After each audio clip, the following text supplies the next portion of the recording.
Andrew Carter was not the kind of man who liked surprises. He preferred things to be predictable, orderly, and safe. His life in the small suburban town of Maplewood followed a routine that rarely changed. Every morning, he woke up at exactly 6:30 a.m., kissed his wife Laura goodbye as she left for her job at the local bakery, and then made himself a cup of coffee. It was a ritual he cherished, a quiet moment before heading off to teach chemistry at the high school. On this particular morning, however, something unusual caught Andrew's attention.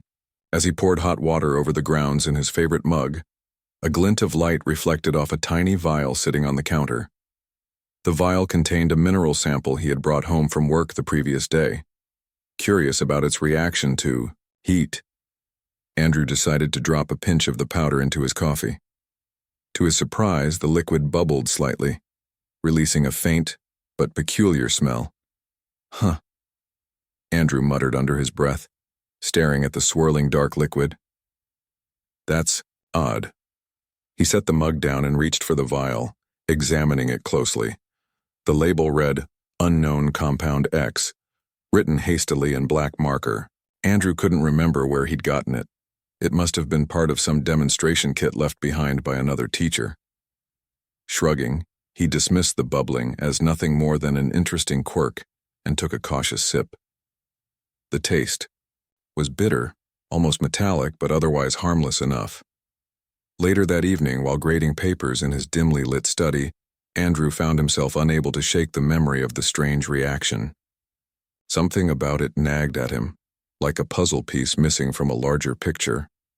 Unable to resist the pull of curiosity, he logged onto his laptop and began searching online for information about unknown compounds reacting with liquids. Hours passed as he scrolled through countless articles and forums, many of which were filled with pseudoscience or outright nonsense. Just when he was about to give up, one term caught his eye: dihydrogen monoxide, DHMO. At first glance, DHMO seemed innocuous. Websites described it as a naturally occurring chemical found in everything from rainwater to tap water. But as Andrew dug deeper, he stumbled upon a darker side. DHMO, despite being essential for life, could also be incredibly dangerous in certain forms. Inhaling even small amounts in gaseous form could cause suffocation. Prolonged exposure to its solid state could lead to severe tissue damage. And yet humans consumed it every single day without a second thought. A chill ran down Andrew's spine as he realized what he might have discovered. Could the bubbling in his coffee earlier that morning have been caused by traces of concentrated DHMO? If so, why hadn't anyone warned people about the risks? Feeling a mixture of excitement and unease, Andrew jotted down notes and resolved to investigate further the next day. When Laura came home later that night, she found Andrew still hunched over his desk, surrounded by scattered papers and empty coffee cups. She raised an eyebrow, leaning against the doorway. "Still obsessing over your science project?" "It's not just a project," Andrew replied, looking up at her with wide eyes. "I think I've found something important. Something big." Laura sighed, shaking her head. "You always say that, Andrew. Remember last year when you thought you'd discovered a new element in the basement? Turned out to be rust." "This is different," Andrew insisted, holding up a sheet of paper covered in scribbles. "Look at this. Dihydrogen monoxide. It's everywhere, in our food, our drinks, even the air we breathe. And no one seems to realize how dangerous it can be." Laura crossed her arms, clearly unconvinced. "Dangerous? You're telling me water is dangerous now?" "Not water exactly," Andrew said, running a hand through his thinning hair. "Well, technically, yes, but—" He stopped, realizing how absurd he sounded. "Okay, hear me out. What if there's more to it than we know? What if someone's hiding the truth?" Rolling her eyes, Laura walked over and placed a comforting hand on his shoulder. "Sweetheart, maybe you should take a break. Get some sleep. We'll talk about it tomorrow." Reluctantly, Andrew agreed, though his mind continued racing long after the lights were turned off. Sleep eluded him as he replayed the events of the day over and over again. By morning, he had made up his mind. Whatever this mystery was, he needed answers, and he wasn't going to stop until he got them. The next few days were a blur of research and experimentation. Andrew spent hours in his classroom lab after school, testing various samples of water and other liquids for traces of DHMO. Each test yielded the same result. The chemical was present in virtually everything. Even bottled water, marketed as pure and safe, contained alarming levels. The implications were staggering. If Andrew's findings were correct, humanity had been blindly consuming one of the most potentially hazardous substances in existence without ever questioning it. Determined to share his discovery with someone who might understand, Andrew approached Daniel Hayes, a colleague and close friend who taught environmental science at the university. Daniel was known for his sharp intellect and open-mindedness, making him the perfect person to consult. "Daniel, you won't believe what I've uncovered," Andrew said eagerly, pulling out a folder stuffed with graphs and charts. "It's about DHMO. I think it's being used as a cover-up for something much bigger." Daniel listened patiently, nodding occasionally as Andrew explained his theory.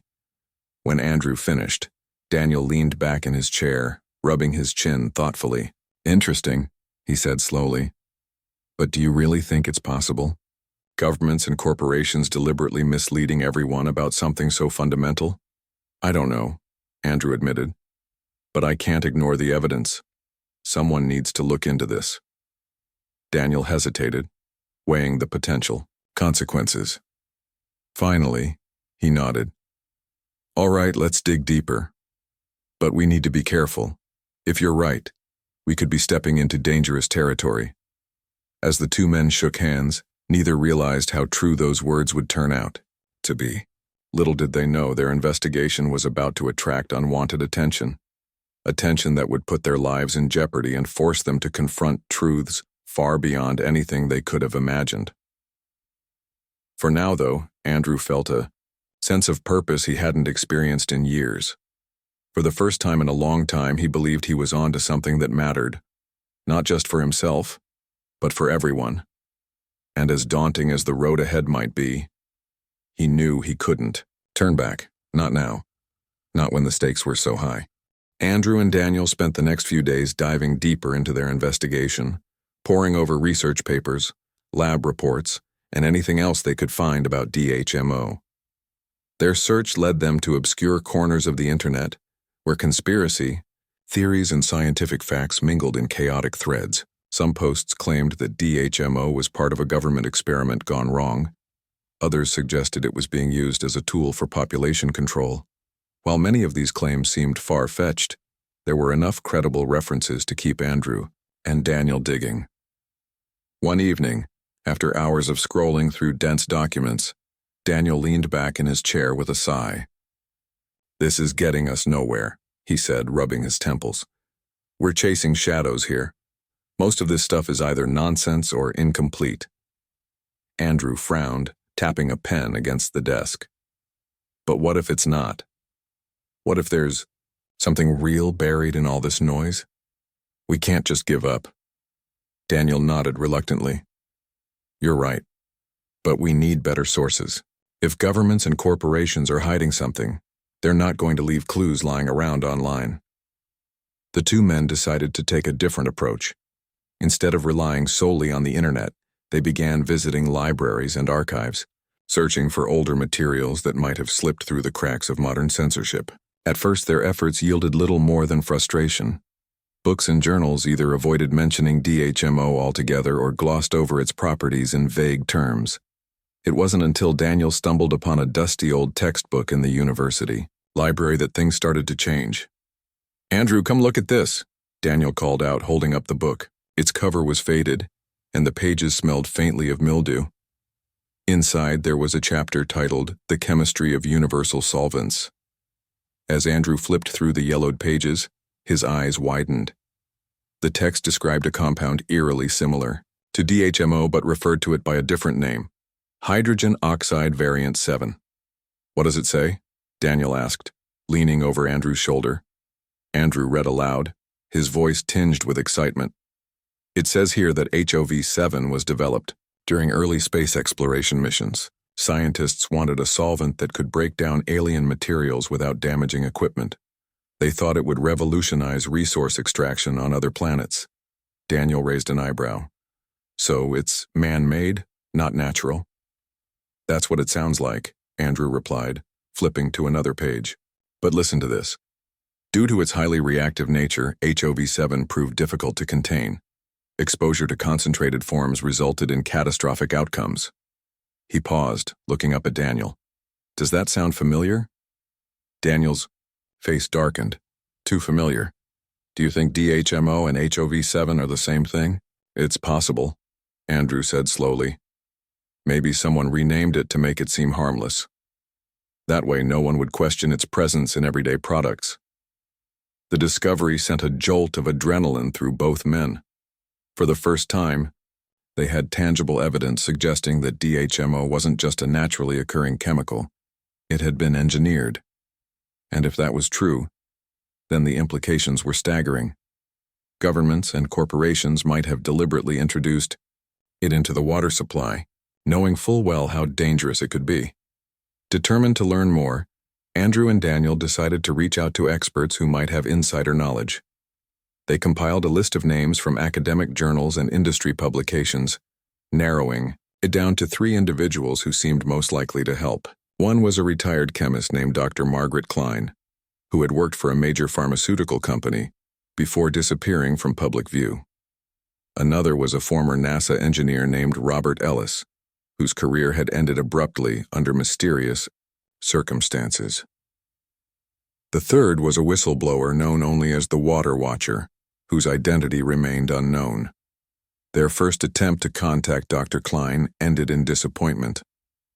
Her phone number was disconnected, and her address led them to an empty lot surrounded by chain-link fencing.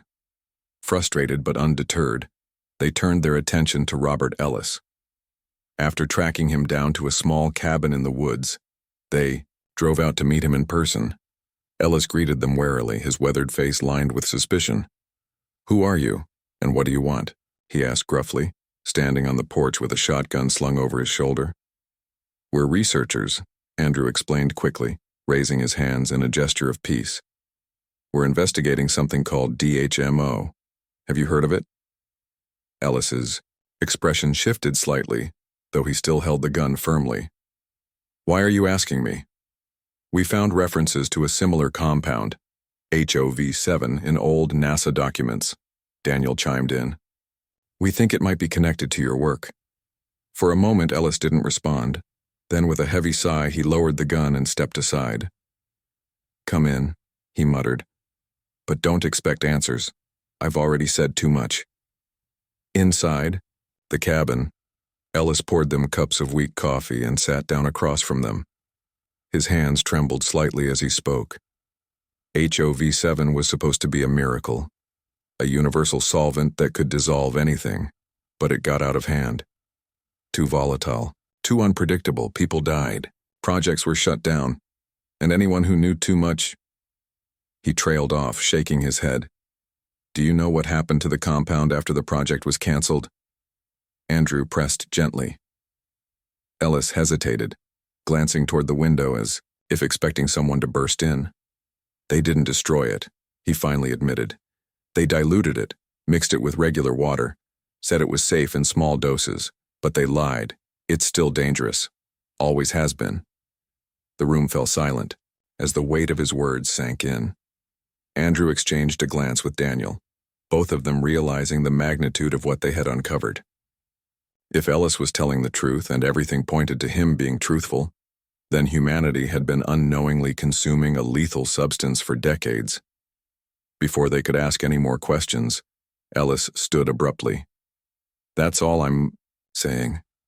You didn't hear it from me."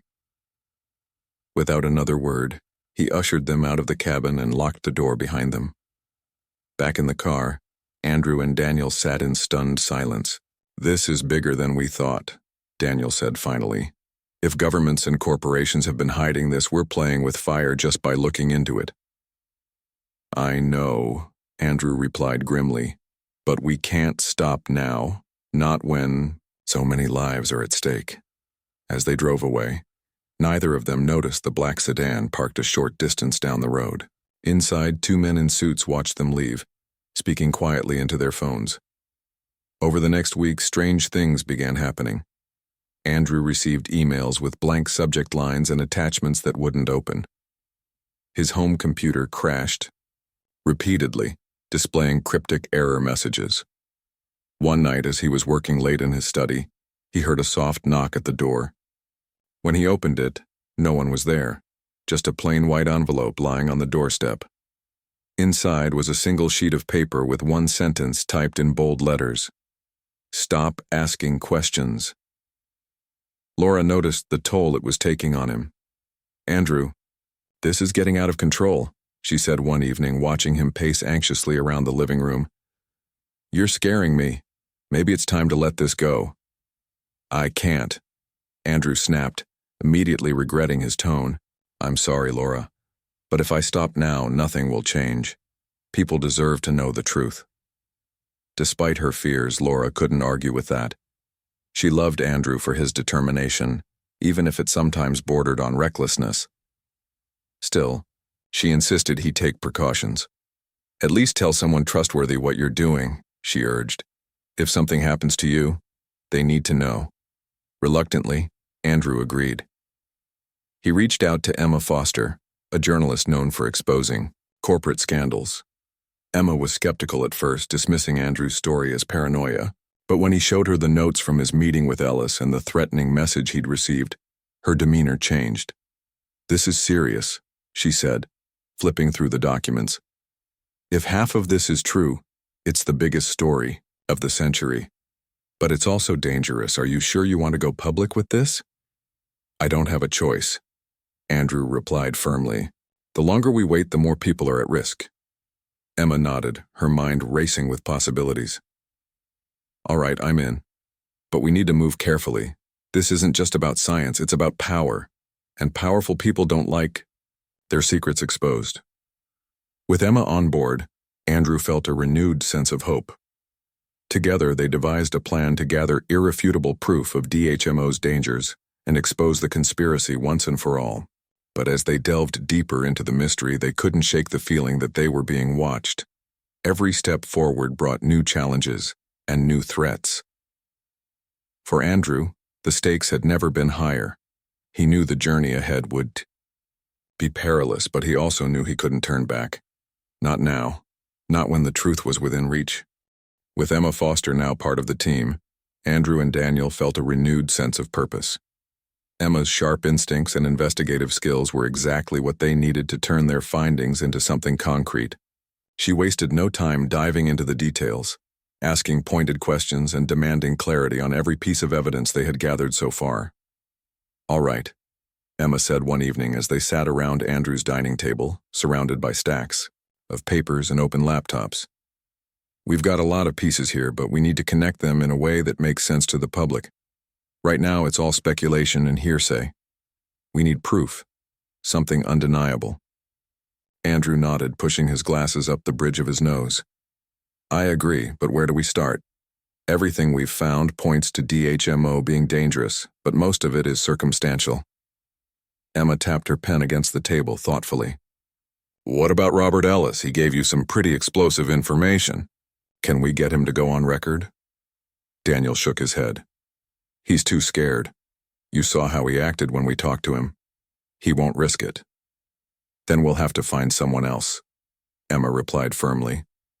"Someone who can back up what we're saying without backing down." The conversation turned to Ryan Mitchell, a young bartender whose name had come up during their research. Ryan's older brother, Kyle, had worked at a large bottled water plant before dying under mysterious circumstances 2 years earlier. Official reports claimed it was an accident, a faulty machine malfunction, but rumors suggested otherwise. If anyone might have insider knowledge, it was Ryan. Emma took the lead on reaching out to Ryan. She tracked him down to a small bar on the outskirts of town, where he worked long hours pouring drinks for locals. When she introduced herself and explained why she was there, Ryan was hesitant at first. His face hardened as he listened, clearly torn between anger and fear. "I don't want trouble," Ryan said finally, wiping down the counter with a rag. Kyle's death nearly destroyed my family. I'm just trying to move on. I understand, Emma said gently. But if what happened to your brother is connected to this bigger story, don't you think people deserve to know? Don't you owe it to him? Ryan hesitated, his jaw tightening. After a moment, he sighed and nodded. Fine. But I'm not doing anything that puts me or my mom in danger. Over the next few days, Ryan became an invaluable asset to the group. He provided detailed accounts of Kyle's last days at the plant, describing strange shipments arriving late at night and workers being forced to sign confidentiality agreements. One particularly chilling detail stood out. Kyle had confided in Ryan about finding traces of an unknown chemical in the water filtration system. Chemicals that weren't supposed to be there. He said it made him sick just thinking about it, Ryan recalled, his voice trembling. A week later, he was dead. Armed with Ryan's testimony, the group began piecing together a clearer picture of the conspiracy. They discovered references to Project Hydration, a classified initiative aimed at controlling global water supplies. Documents hinted at governments and corporations working together to manipulate public perception of DHMO, ensuring widespread acceptance despite its risks. The deeper they dug, the more alarming the revelations became. As their investigation gained momentum, word of their efforts began spreading through underground networks.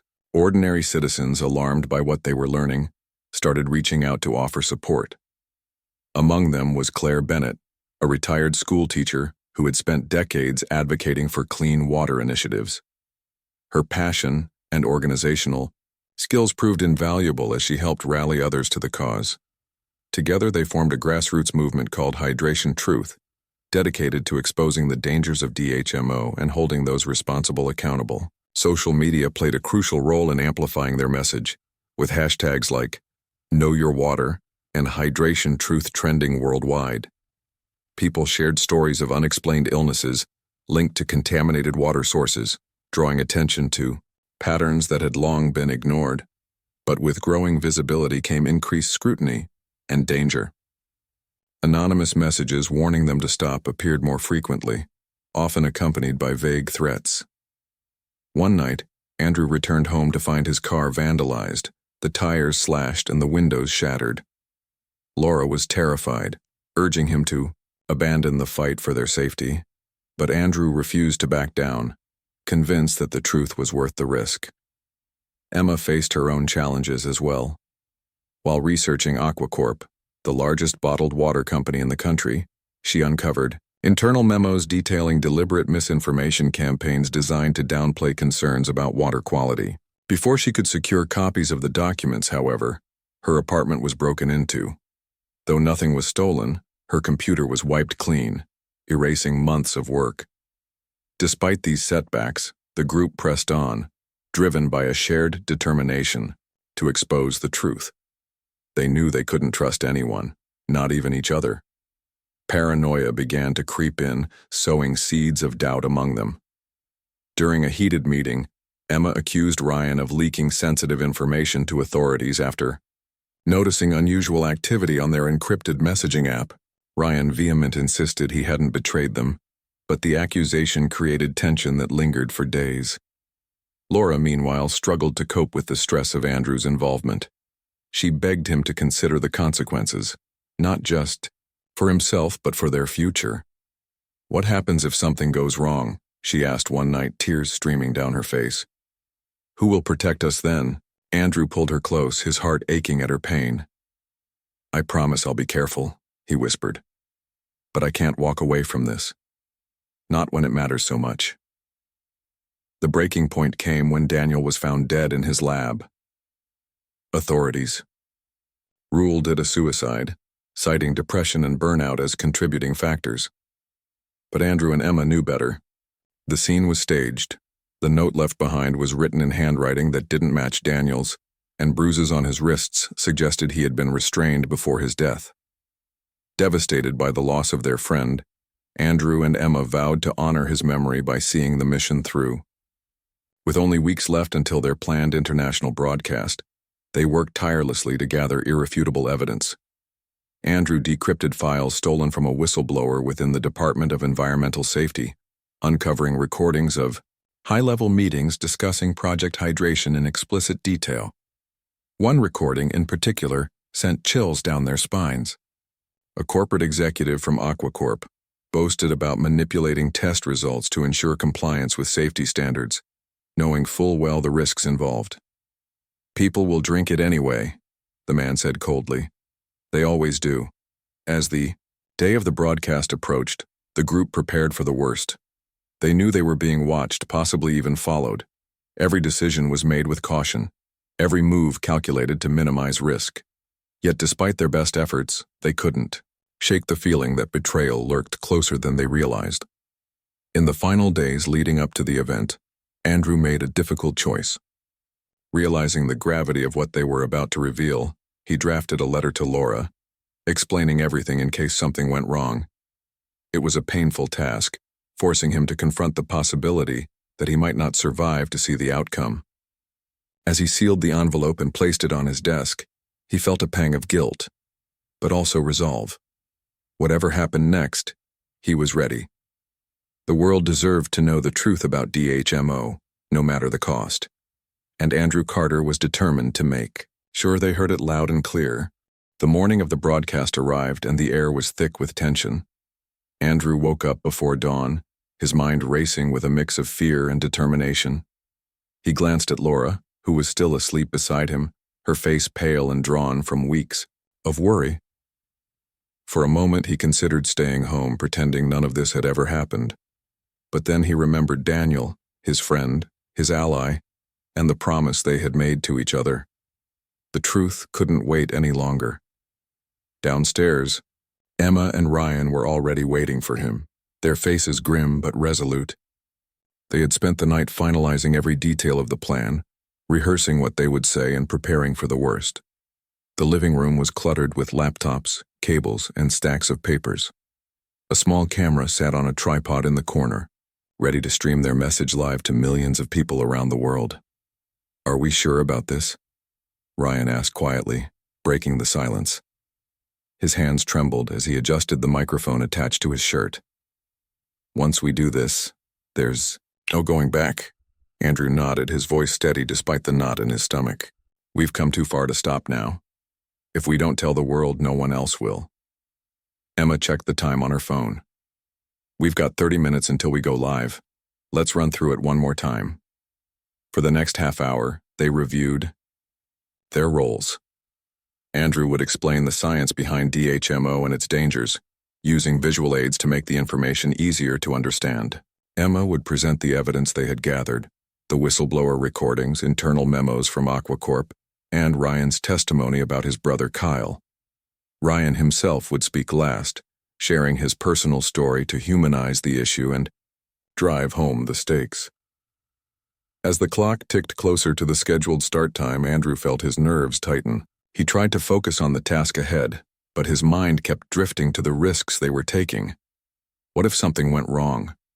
What if they were silenced before they could finish? He pushed those thoughts aside, reminding himself why they were doing this. People deserved to know the truth, even if it meant risking everything. At exactly 8 a.m., Emma gave the signal and the broadcast began. Andrew stepped in front of the camera, his heart pounding as he looked into the lens. Behind him, a simple banner read, "Hydration Truth. Know what you're drinking." Taking a deep breath, he began to speak. "Good morning," he said, his voice calm but firm. "My name is Andrew Carter, and I'm a high school chemistry teacher. Today, I'm here to tell you something that may shock you. Something that governments and corporations have worked hard to keep hidden for decades." He paused, letting the weight of his words sink in. On the screen behind him, a graphic appeared showing the chemical structure of DHMO. This is dihydrogen monoxide, a compound you consume every single day. It's in your coffee, your tea, your bottled water. You might think it's harmless, but the truth is far more dangerous. Over the next 10 minutes, Andrew laid out the facts. He explained how DHMO had been artificially engineered during early space exploration missions, designed as a universal solvent capable of breaking down alien materials.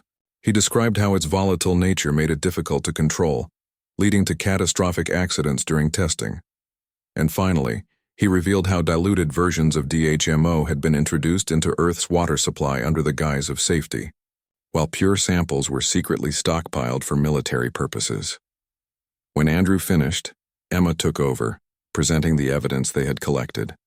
She played excerpts from the whistleblower recordings, highlighting damning statements from corporate executives and government officials. She showed screenshots of internal memos detailing deliberate misinformation campaigns aimed at suppressing concerns about water quality. Each revelation drew gasps from viewers watching online, their comments flooding social media platforms in real time. Ryan spoke last, his voice trembling but filled with emotion. "My brother Kyle worked at a bottled water plant," he began, clutching a photo of his sibling. "He died because he found something he wasn't supposed to see. Something that proves companies like Aquacorp have been lying to us for years. This isn't just about science, it's about justice. My brother deserves to be remembered, and so do all the others who've suffered because of this cover-up." By the time Ryan finished speaking, tears streamed down his face, but his resolve never wavered. The camera panned back to Andrew, who stood tall despite the chaos swirling around them. "We didn't choose to uncover this," he said. "But now that we know the truth, we can't stay silent. It's up to all of us to demand answers and hold those responsible accountable." As the broadcast ended, the room fell eerily quiet. Outside, the hum of distant sirens grew louder, echoing through the neighborhood. Andrew exchanged a glance with Emma, both of them knowing what it meant. They had expected retaliation, but hearing it approach sent a chill down their spines. "We saw you need to leave," Emma whispered urgently, grabbing her bag. "Now." Andrew hesitated, glancing upstairs toward the bedroom where Laura slept. He wanted to wake her, to explain everything and beg her forgiveness for putting her in danger. But there wasn't time. Instead, he scribbled a quick note, "I'm sorry, stay safe," and left it on the kitchen counter. The group hurried out the back door, slipping into the shadows as flashing lights illuminated the street in front of Andrew's house. They moved quickly, sticking to alleys and side streets to avoid detection. Ryan led them to an abandoned warehouse on the edge of town, where they planned to lay low until the initial storm passed. Inside the dimly lit building, they huddled together, listening to updates on Emma's phone. News outlets were already reporting on the broadcast, calling it the biggest scandal of the century. Protesters had taken to the streets worldwide, demanding transparency and accountability. Governments scrambled to respond, issuing vague statements that only fueled public outrage. But amid the chaos, Andrew couldn't shake the feeling that something was wrong. Despite their precautions, someone inside their circle must have betrayed them. How else could authorities have tracked them so quickly? He voiced his suspicions aloud, earning uneasy nods from the others. "It had to be someone we trusted," Ryan muttered bitterly. "Someone who knew our plans." Emma shook her head. "We'll figure it out later. Right now, we need to focus on staying alive." Hours passed, each minute stretching longer than the last. Exhaustion set in, but none of them dared to sleep. Every sound outside, the crunch of gravel, the distant bark of a dog, sent their hearts racing. Finally, as dawn broke over the horizon, they made a decision. They couldn't stay hidden forever. If they were going to survive, they needed help. Using a secure connection, Emma reached out to Claire Bennett, the retired school teacher who had helped organize Hydration Truth. Claire agreed to meet them at a safe location outside the city, bringing supplies and a plan to get them to safety. It was a risky move, but they had no other choice. As they prepared to leave the warehouse, Andrew took one last look at the makeshift studio they had built. In less than 24 hours, their lives had been turned upside down. Friends had died, families had been torn apart, and the world had been forced to confront a truth it wasn't ready for. Yet somehow, amidst the fear and uncertainty, Andrew felt a flicker of hope. The sun was rising as Andrew, Emma, and Ryan made their way to the meeting point Claire had arranged. The air was crisp, carrying with it a sense of unease that none of them could shake. They moved cautiously, sticking to back roads and avoiding main streets where police cars and news vans were becoming more common. Every car that passed felt like a threat, every shadow a potential danger. Despite the fear gnawing at them, they pressed on, driven by the knowledge that turning back wasn't an option. When they finally reached the outskirts of town, they found Claire waiting for them in a beat-up van parked behind an old gas station. Her silver hair stuck out from beneath a baseball cap and her sharp eyes scanned the area before signaling for them to hurry. "Get in," she said sharply, opening the side door. "We don't have much time." Inside the van, supplies were stacked neatly, bottled water, ironically, canned food, blankets, and first aid kits. A map lay spread across the dashboard, marked with red lines and circles indicating safe routes and potential checkpoints. Claire wasted no time getting down to business. "They're looking for you everywhere," she said as she started the engine. "Roadblocks are going up and they've got drones patrolling the skies. We'll need to stay off the radar if we want to make it out of here alive." Andrew nodded, gripping the edge of his seat as the van lurched forward. "Where are we headed?" "A cabin in the mountains," Claire replied. "It's remote, off-grid, and stocked with everything you'll need to lay low for a while. But listen carefully, once we get there, you can't contact anyone, not even your families. If someone betrayed you, they'll be watching everyone close to you." "The crow." Words hit Andrew like a punch to the gut. He hadn't spoken to Laura since leaving the note on the counter, and the thought of staying completely out of touch filled him with guilt and dread. What would she think when she woke up and realized he was gone? Would she understand why he left? Or would she hate him for abandoning her? Emma noticed the look on his face and placed a reassuring hand on his shoulder. "She'll be okay," she said softly. "Laura's strong. She knows you're doing this for the right reasons." "I hope so," Andrew muttered, staring out the window as fields and trees blurred past. The drive was tense, each mile bringing new challenges. At one point, Claire took a sudden detour after spotting a checkpoint ahead. She guided the van onto a narrow dirt road, bouncing over rocks and potholes until they were deep in the woods. "This should throw them off our trail," she said, glancing in the rearview mirror. "But keep your heads down just in case." Hours later, they finally arrived at the cabin. It was small but sturdy, nestled in a clearing surrounded by towering pine trees. Smoke curled lazily from the chimney and a generator hummed softly nearby. Inside, the space was cozy yet functional, with bunk beds, a wood-burning stove, and shelves lined with canned goods and tools. "This place is perfect," Ryan said, collapsing onto one of the bunks. "Feels like we're miles away from everything." "For now," Claire reminded him, setting down her bag. "But don't get too comfortable. You're not safe here forever." Over the next few days, the group worked to regroup and plan their next move. They monitored the news closely, watching as the fallout from their broadcast continued to unfold. Governments around the world scrambled to respond, issuing conflicting statements about DHMO and its origins. Some claimed the allegations were baseless conspiracy theories.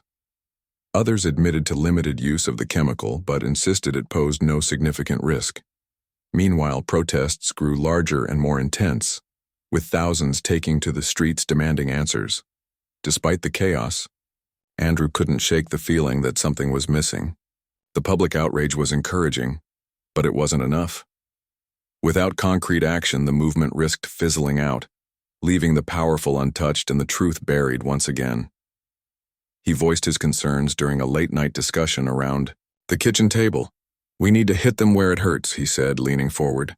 "If we can expose AquaCorp directly, show the world exactly what they've been doing, maybe then things will change." Emma frowned, tapping her pen against the table.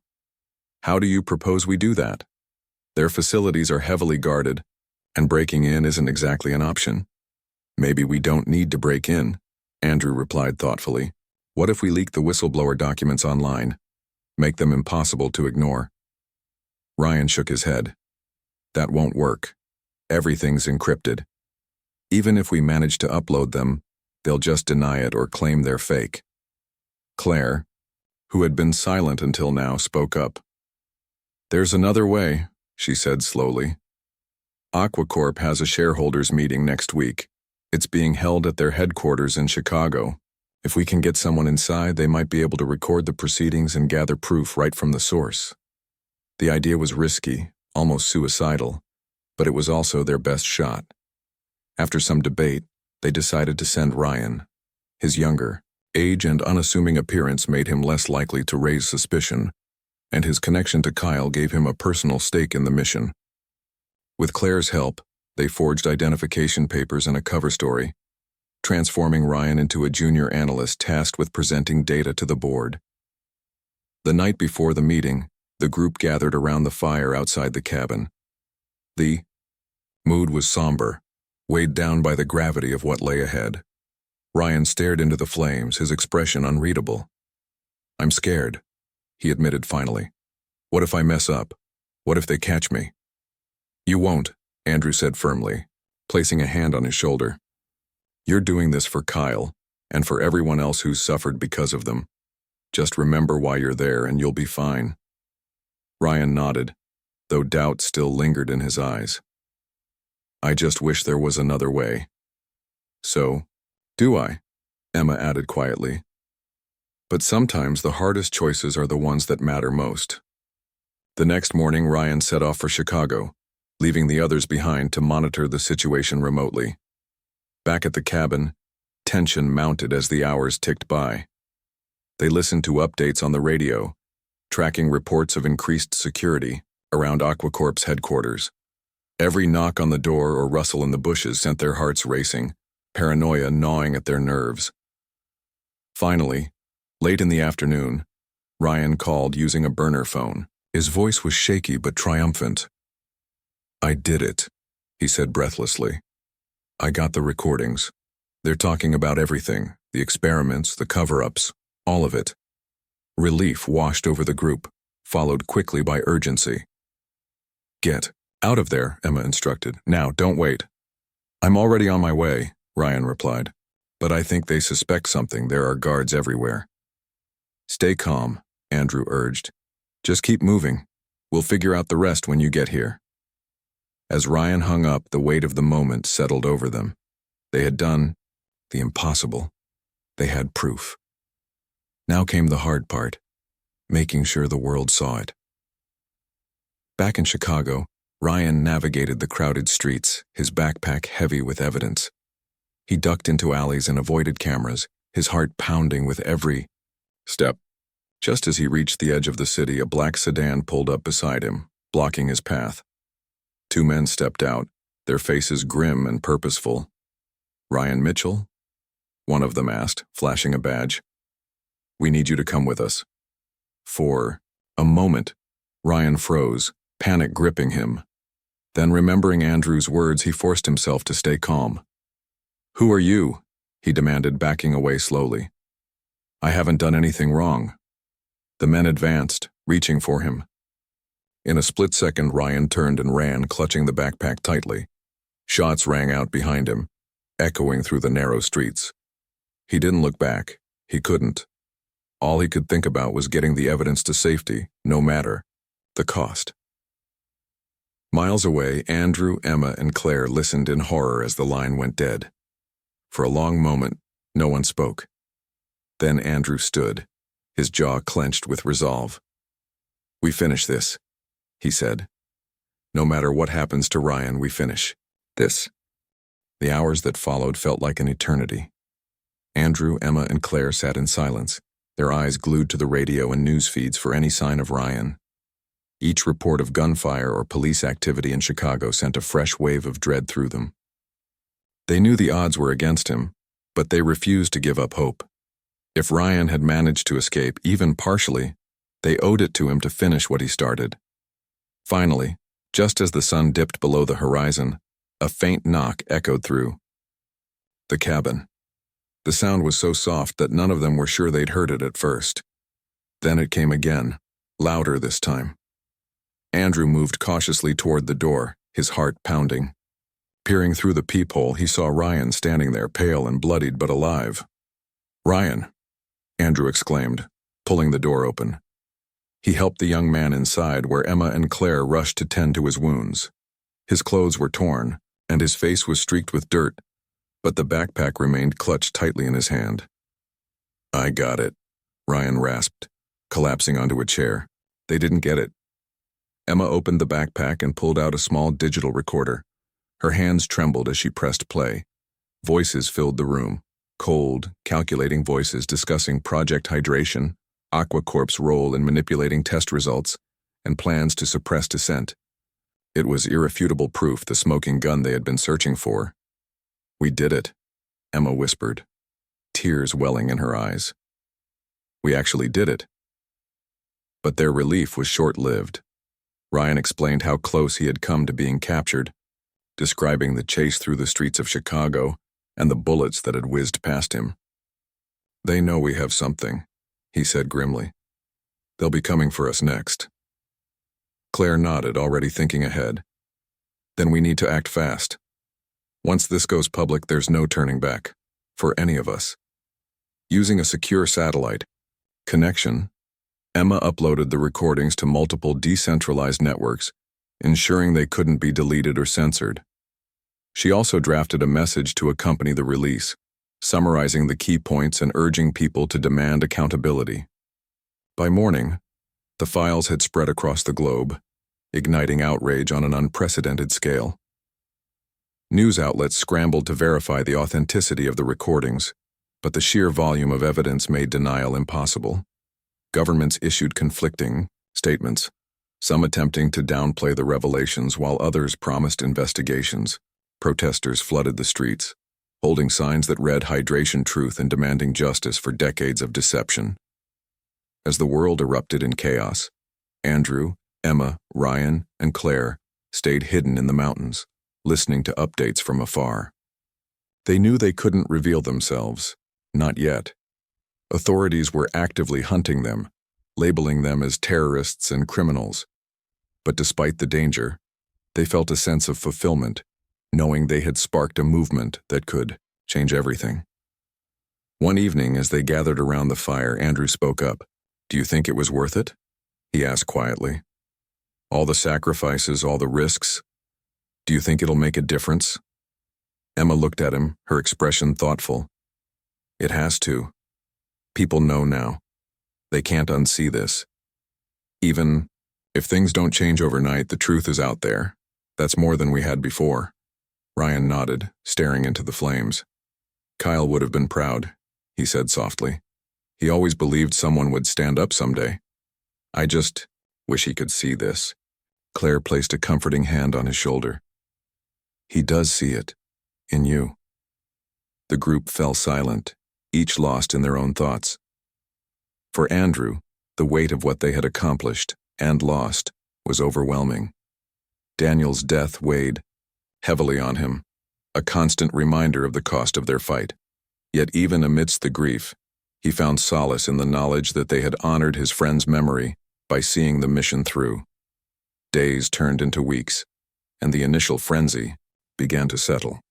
Arrest warrants were issued for top executives at AquaCorp, and several high-ranking government officials resigned amid mounting pressure.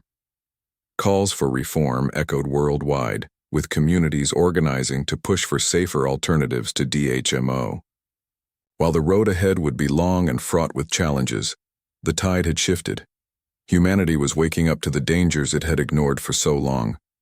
Eventually, Andrew decided it was time to return home. Leaving the others behind, he traveled, back to Maplewood under the cover of darkness. When he arrived, he found Laura sitting on the porch, her face etched with worry and exhaustion. For a moment, neither of them spoke. Then she stood, stepping forward hesitantly. "You're alive," she said, her voice trembling. "I'm sorry," Andrew interrupted, pulling her into a tight embrace. "I wanted to tell you everything, but I couldn't. Not until it was safe." Laura pulled back, studying his face. "Is it over? Are you done running?" Andrew shook his head. "Not completely, but we've done what we set out to do. The truth is out there now. What happens next is up to everyone else." Tears streamed down Laura's face as she hugged him again. "Promise me one thing," she said firmly. "No more secrets. Whatever comes next, we face it together." "I promise," Andrew replied, holding her close. In the months that followed, life slowly returned to a semblance of normalcy. Andrew resumed teaching, though his lessons now included discussions about critical thinking and questioning authority. Emma continued her work as a journalist, covering the ongoing fallout from the scandal and advocating for transparency. Ryan moved back to his hometown, joining local activists working to improve water safety standards, and Claire stayed in touch, offering guidance and support whenever needed. Though the scars of their journey would never fully heal, they took comfort in knowing they had made a difference. Humanity had consumed the most lethal chemical in the universe every morning without realizing its true nature. But thanks to their courage, ignorance was no longer an excuse. Years later, Laura wrote a memoir chronicling Andrew's bravery and the sacrifices made by those who fought alongside him. Titled The Morning Brew, the book became a bestseller, inspiring countless readers to question the systems they trusted blindly. Andrew never sought recognition for his role in exposing the truth. Instead, he found peace in the quiet moments, shared with Laura, and the knowledge that their efforts had paved the way for a better future. As for humanity, the legacy of DHMO served as a stark reminder of the importance of vigilance and accountability. New technologies emerged to replace the dangerous compound, and stricter regulations ensured greater transparency and resource management. While the road to recovery was far from easy, the world had taken its first steps toward healing. And so, the story of Andrew Carter and his allies became more than just a tale of courage. It became a beacon of hope, a testament to the power of truth, resilience, and the enduring spirit of those willing to stand up for what is right, even when the odds seem insurmountable.